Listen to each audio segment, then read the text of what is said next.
কাবাগর যখন ভেঙে গেল, মক্কার কুরাইশরা ডিসাইড করলো আমরা কাবা বানাবো, পাথর লাগবে কোত্থেকে, ওই জায়গা থেকে পাথর নিয়ে আসবো। সবাই পাথর আনতে শুরু করলো। কুরাইশ ছেলেরা বললো আমরা বাদ যাবো কেন, আমরাও আনবো। ছোট্ট ছোট্ট বাচ্চারা লুঙ্গি খুলে, লুঙ্গিটার এরকম ভাঁজ করে কাঁধের মধ্যে রেখে এটার উপরে একটা পাথর নিয়ে নিয়ে তারা আনতে লাগে। সব বাচ্চারা আনে একটা পাথর। কয়টা? বিশ্বনবী টানে দুইটা করে। কয়টা করে? কিন্তু পরনের লুঙ্গি পরনে আছে না নাই? লুঙ্গি খোলেন না।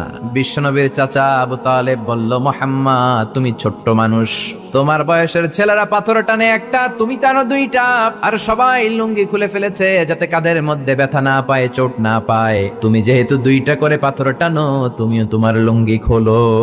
খোলো, লুঙ্গি খুলে রাখো। ছোট্ট মানুষ, কি হয়েছে, খোলো না একটু। ও চাচা আমার শরম লাগে। কি লাগে? আমি খুলবো না। আবু তালেব ছাড়ার পাত্র না। না রে ভাতিজা, ছোট্ট মানুষ, তুই বুঝোস না, তোর কষ্ট হয়। বিশ্বনবী কয় কষ্ট হয়, তারপরেও খুলবো। 5 বছর হালিমার বাড়িতে ছিলেন। হালিমা দুধ খাওয়ালো। হালিমা বলল, মোহাম্মদ রে দুধ খাওয়াতে নিলাম, কিন্তু আজীব তামাশা, আমার ডান স্তনের দুধটা খায়, বাম স্তনের দুধ তো খাওয়াতে পারি না, বাম স্তনের দুধটা মুখে ঢোকাতে পারি না। 5টা বছর ছিল, 2 বছর দুধ খাইলো, একদিনের জন্য আমার বাম স্তন টাচ করে নাই। কারণ হালিমার আরো কয়েকটা ছেলে মেয়ে ছিল।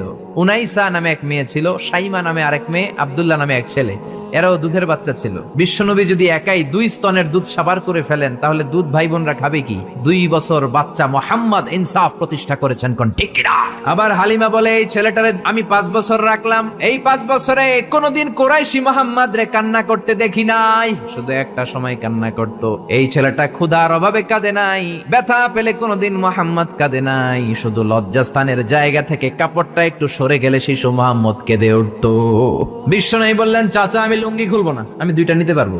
আবু তালেব বলল, সমস্যা নাই, খোলো। বিশ্বনবী কয় না, খুলবো না। আবু তালেব বিশ্বনবীর লুঙ্গির গোছায় ধরে টান দিলেন। টান দিতে দেরি হয়ে যায়, বিশ্বনবীর বেহুশ হতে দেরি হয় না।